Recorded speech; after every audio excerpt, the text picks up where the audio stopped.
everybody was getting drafted that was 18 years of age or older. And so I figured I was going to get drafted, and so I decided I'd like to join the Navy because my dad had been in the Navy.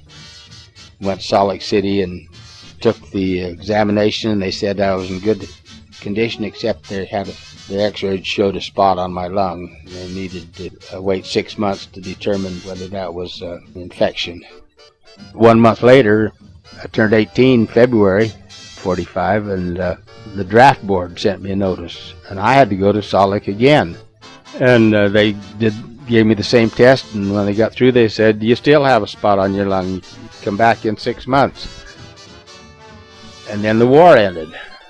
I said, "Okay, I'm 18, so I think I'll go to college." And a month later, I got a notice from the draft board and said, "Go up to Salt Lake and get an examination." And they said the national emergency is still on, so they're still drafting people.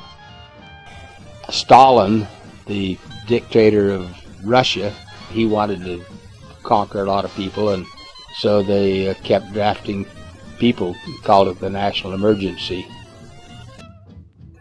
They sent me to San Francisco and put me on a large, a huge aircraft carrier, but we didn't go anywhere on that huge aircraft carrier because the war had ended a year earlier, and it was the USS Hornet. It was quite a famous aircraft carrier.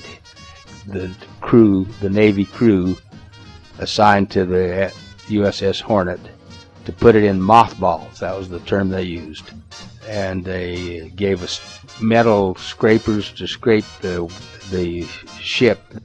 And so we had to get inside of each compartment.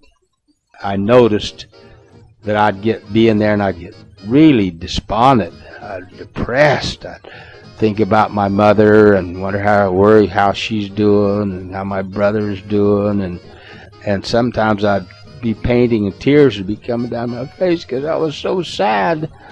But then sometimes it was like I was drunk, and I'd start singing, top of my lungs, really inflated by the effect of the fumes. And then I noticed I'd hear other guys crying, and I'd hear other guys singing. And we realized that the fumes that were making us we were out of our head, but we were still painting.